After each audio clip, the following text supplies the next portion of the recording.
Today, we commemorate the victims of a staggering crime. Millions of people stolen from their families and communities in Africa, trafficked across the Atlantic, and if they survived the journey, enslaved in the Americas.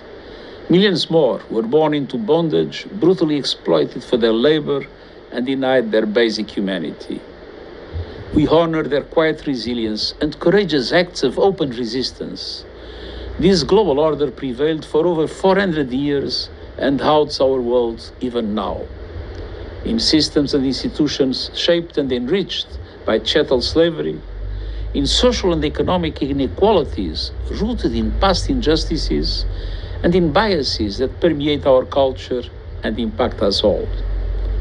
On this International Day of Remembrance of the victims of slavery and the transatlantic slave trade, we are called to confront these legacies. By rejecting the false narrative of racial difference and the ugly lie of white supremacy, by dismantling racism online, in the media, in schools, at work, in politics, and within ourselves, and by working for truth, justice, and repair.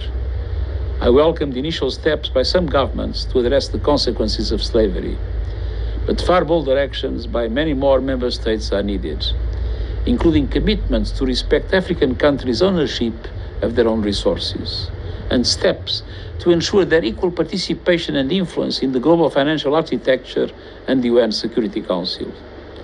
Together, let us commit to a world where all people live and thrive in dignity.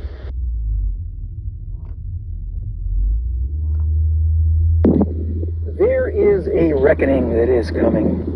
You can see all the indicators in society, and there's going to be two sides of this. The one side is going to be freedom, independence, which requires responsibility and strategic thinking, and the other side is basically fear-based, letting things be the way they are, not changing, and essentially letting the elites take over your life and turning you into a working, miserable little peasant. Now, I did a video on this that explains more about that and how I decided to get out and get to a place where I could have freedom, discipline, responsibility, and a great life. And so that video kind of explains it and how you can do it too. Hope to see you there. With the root canals and the implants and everything, it's piling up. I mean. All right, shifting gears now to the war in Iran. The United States looking for an agreement to end the war, sending Iran a 15-point peace plan. But now Iranian state media reporting Iran has rejected that proposal and issued its own demands. ABC's Olivia Rubin has the latest.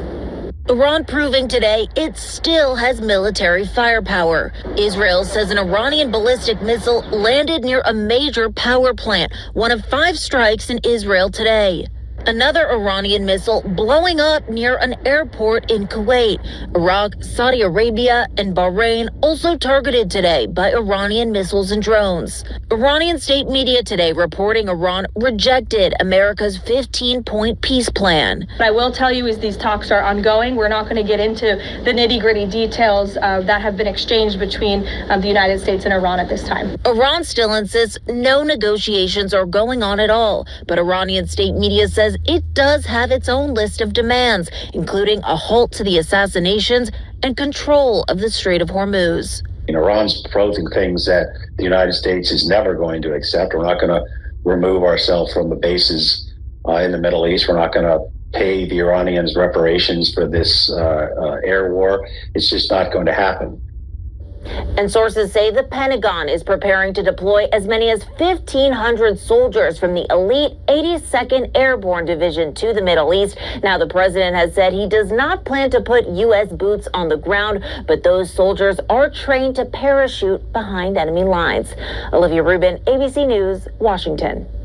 A new global lockdown is coming and it's getting serious. This time it's all about energy. Countries are rationing gas. Some are putting limits on how much fuel you can buy. Others are even grounding flights. Slovenia has already become the first country in Europe to implement fuel rationing. South Korea is doing the same thing. They're putting QR codes at the gas pump that limits how much gas each citizen can buy. The Philippines is trying to ground all flights because they don't have any fuel. American Airlines has cut flights by 5%. Governments around the world are trying to push work-at-home mandates to save fuel. Even the International Energy Agency is trying to restrict non-essential travel. Now, does this sound familiar? In 2020, we were told that lockdowns would only last a few weeks. It lasted years. Now, instead of a health crisis, we could be entering a period of peak energy, and that could be just as dangerous as a virus. The new world will be dominated by the power triad: compute, data, and energy. Energy is the foundation of everything. If oil prices don't start coming down, if geopolitical tensions continue, it will keep impacting supply chains, financial markets, global stability. This is bigger than the COVID lockdown. This is a system shift. You ready for another lockdown? Buckle in. It's going to be called the energy conservation lockdown.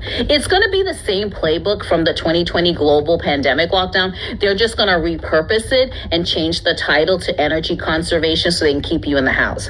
So let's talk about it. So, the war in the Middle East, gas prices, crude oil through the roof. Countries like Thailand, India, Asia, they're all already standing in line for gasoline. Australia has already gone so far to already put restrictions in place. Work from home, alternate days that you can drive your car on the street based on your driver's license. We want you to carpool. All of that is because of the war in the Middle East and the gas prices going through the roof. And you're probably saying, I don't care, I don't live there, that's not my problem. Remember, the pandemic was a global lockdown. And think about it. Wasn't New York City trying to float a new bill just last week where they were going to implement an 11 p.m. curfew to conserve energy? These million-dollar companies are building data centers everywhere. How do you think they're going to run those data centers? They need energy. And now, conveniently, there's this whole energy crisis due to the war in the Middle East, because we are reliant for our oil from other countries. And one of the reasons why is because the refineries that were in California got shut down by that group of people. And Trump wants to open one back up, and Newsom and his homies are protesting it. We don't want the refinery reopened because we had an oil spill.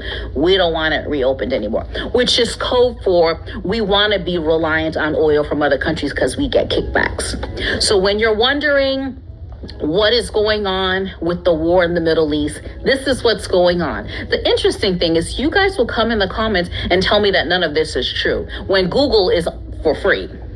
But I want you guys to really dig into what is going on. Pay attention. AI data centers, curfews. Do you think for 1 second they are not literally planning another global lockdown retitled energy conservation? Let me know down in the comments.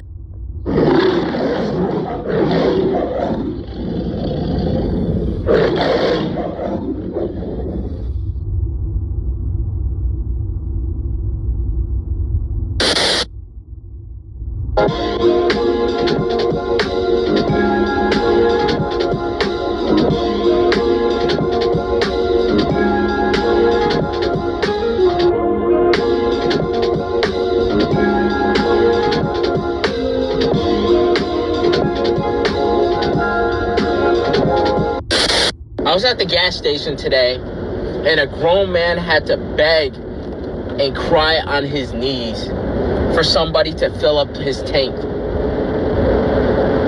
I was at a gas station today, and a man had to cry and beg on his knees for somebody to fill up his tank. When will this fucking president understand that the people are struggling? When will he understand that the people are struggling? There's people out here that can't even afford to put gas in their fucking car. When will he get his head out his ass? Nobody gives a shit about Iran. Our roads are broken. Gas is $4. $4 fucking. People can't afford to drive. This president needs to get his head out his fucking ass and stop causing wars! Is anyone else absolutely struggling to just get by in this economy? Like, what do you mean last night gas was $3.85 and now I woke up this morning and it's $4.19? Also, tell me why jobs are letting people off and they're slowing down in business to where we can't even make enough money to live. I'm literally so over this. And it also doesn't help that I live in a small town where there's literally no jobs hiring. And if they are, they're $12 to $14 an hour. And they take out so many taxes that you're barely making $500 a month. So if you have any suggestions, let me know, because I don't know what to do. And I'm here at the grocery store. I come to get some stuff. America's not going to be able to survive like this. How are we going to survive? I got stuff to make burger and fries, okay? I got enough meat to make 8 hamburgers, a pack of hamburger buns, a thing of charcoal, a bag of potatoes, and grease. Take a wild guess.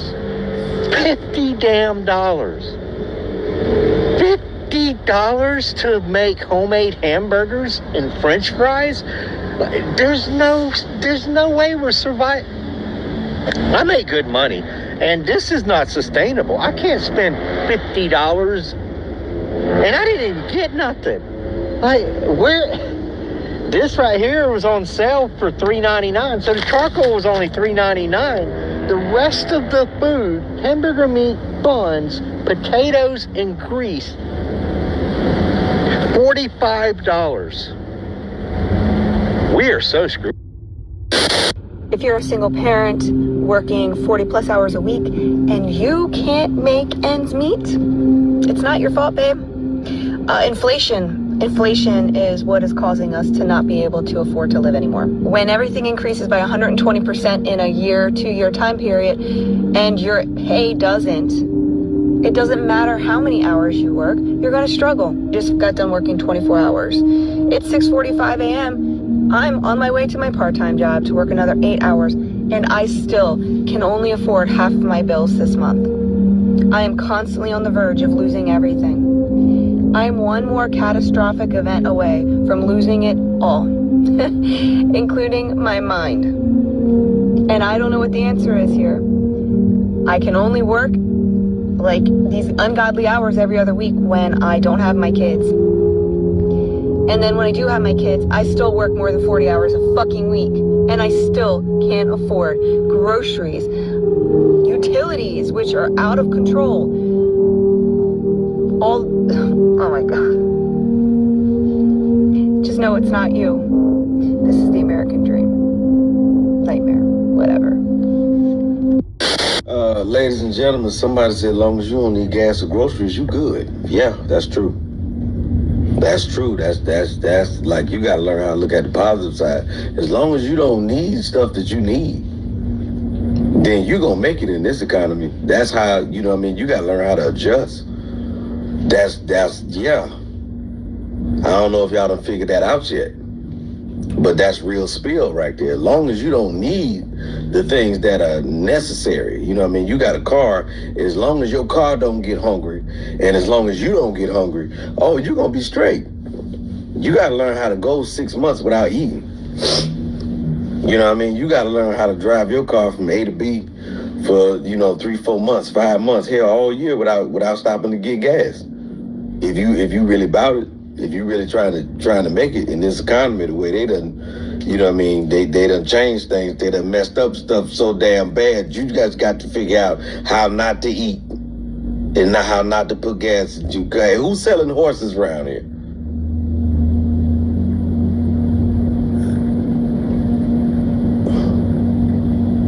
Hell, I'd take a donkey. The Lord and Savior had one. How much a class they are running right now? Cause I can get one for the low. Cause I swear, I know hay costs less than gas right now.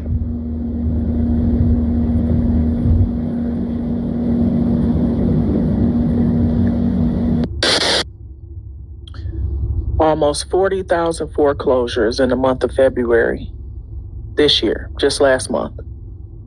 just February, up 20% from last year. And I'm sure that's due to the lack of jobs, people being fired, can't find work, and just affordability in general. And they don't care. They said it. The consumer is the last thing on their mind right now. They can't worry about the consumer. That means they don't care about the citizens. They don't care what we can afford and what we can't. They're not trying to change that, and they won't. The companies are feeling it too. So many retail stores are closing and filing bankrupt, closing stores by the hundreds. Domino's, Red Lobster, Wendy's, Denny's, so many more. It's not looking good. Here's living in America right now. Let me sum it up for you. Okay, gas is expensive, so you can't drive as much. Okay, so maybe we'll fly for our next trip because we can't really afford the gas. Oh wait, we can't fly because my cousin has brown skin. And now TSA has been replaced with ICE agents. So if you're not some shade of pale, you're gonna get stopped and harassed. Cool, so traveling's out of the question. Let's cook out at home, right? All right, let's go to the grocery store. Well, it costs more money to buy the food to prepare a meal for a family of 4 than it does to go out and buy it at a fast food restaurant, which is also great because it's not healthy for you. Oh, and now you get sick. But we live in the United States of America, so we can't afford insurance.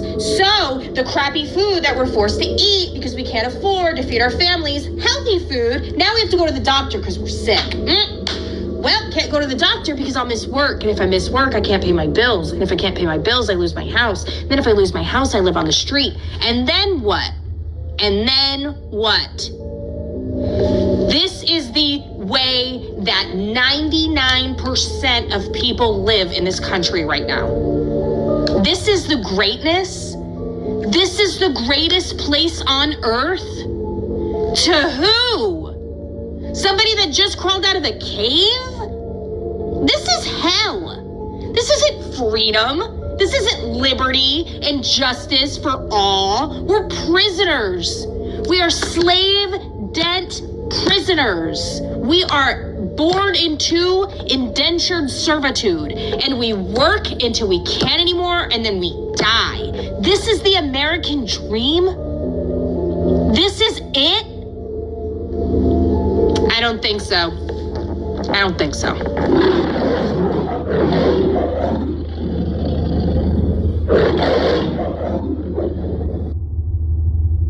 Praise Yahweh, Shem Shai, Shem Rakakodah, Shalom to the 144,000 and the rest of the elect out there. Shalom to you all. And I'm going to entitle this video, give me a second here. I'm going to entitle this video, YN's going to World War III, Jake going to World War III. So I'm just going to let it play. I'm not going to say too much, lest the spirit jump on me. So here we go. Going to World War III. If you are 26 to 39, you are still cooked because the age cap's at 39. You going to World War III. If you have ADHD, you are cooked.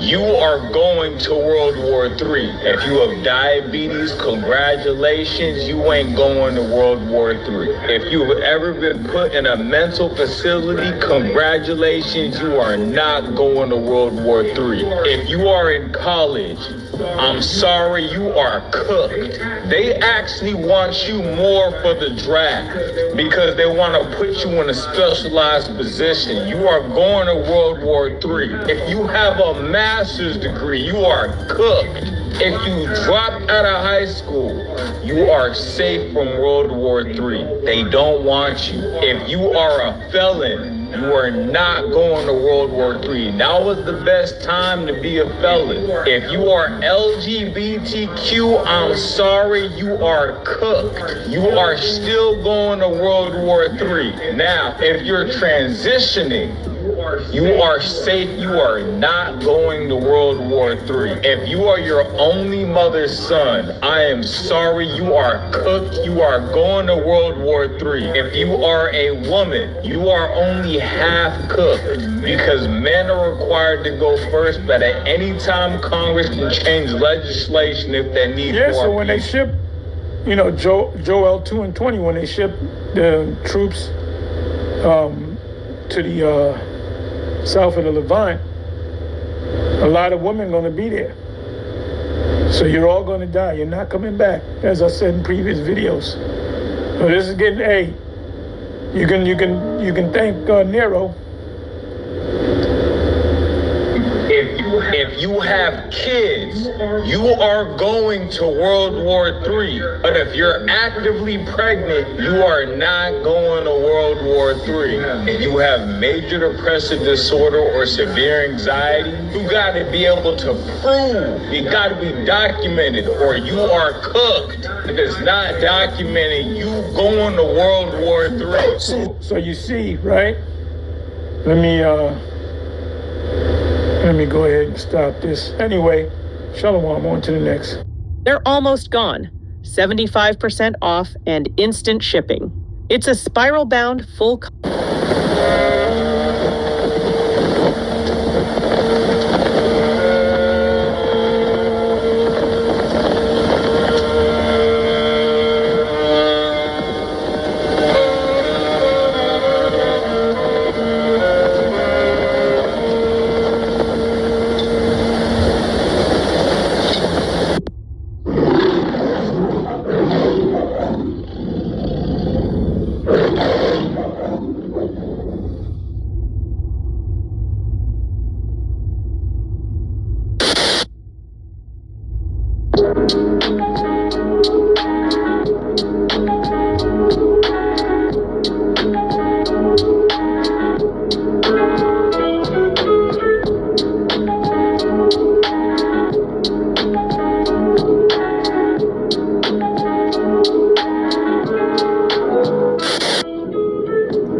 Nope, I do not think things are gonna get any better. I just don't. I don't know. I just don't. There's just too many conflicts. There's just too many other countries getting involved in some kind of war. I just don't see it happening that it's gonna get any better. The only time, no, I just don't see it. I just don't see it. I think things will probably, it could slow down. It could be like, things are getting, no. But then all of a sudden, something else. And I just don't see it, man. I really don't. I just think it's going to get worse, worse, and worse. And people are going to be struggling really hard. And it's just going to be very difficult for people. And it's going to get very, very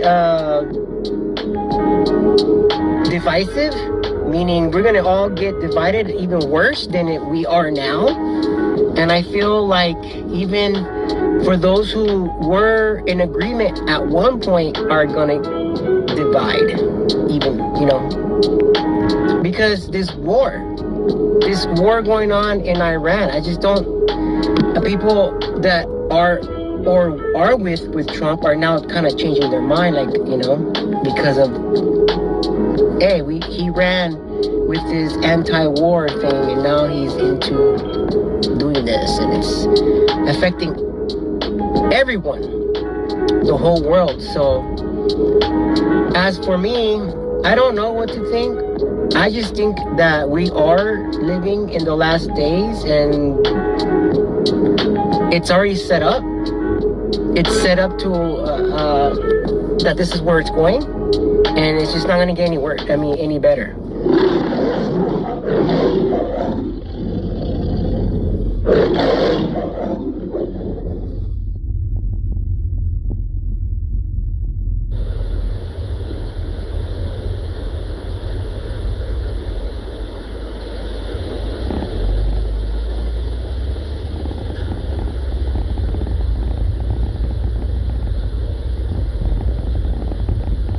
I predict that at the end of this process, of this war, we will be effectively swept out of the region. We will be gone. We will lose any footing that we had in the Middle East and probably in most of the Muslim world. And it won't stop there. If you're sitting in Korea right now and you look at the way things are developing, you ask yourself, well, why do we have these Americans inside our country? We've kept them here, or they've stayed here for 70 years, ostensibly for the purpose of protecting us, but there's no evidence that they can protect anybody in the Gulf or anywhere else in the region from Iran. So why would they be able to protect us from North Korea and China, for that matter, since we insist that we're really there to deter China? But, the Koreans know the Chinese have no interest in war, and they're doing a land office business with South Korea. The Chinese would be very happy if South Korea ultimately absorbed North Korea and then developed Korea in the north to the extent that the South is being developed, and then they would have a tremendous trading partner. Nobody in Northeast Asia is interested in a war with anybody. The Japanese, the Koreans, the Chinese, absolutely off the table. They don't want anything to do with it. So I think right now in Korea, and I would argue also in Japan, behind closed doors, people are saying, gee, how do we get rid of these Americans? They're a liability. They're not an asset, not just in the Middle East, but also there. We're fighting against these things. We think that by bullying and threatening and destroying, that somehow or another we're winning. We're losing. This is not something to win. We're losing our position in the world. We're losing strategically. It's not doing us any good at all. And President Trump can say whatever he likes from the Oval Office. It's not going to change this. And I think Americans, unfortunately, don't understand it. And as these things develop in the aftermath of this catastrophe, we're going to see exactly what I described. The rest of the world is going to say, very politely, we really think you ought to leave. Yeah, and so one last comment. This is very important for your audience.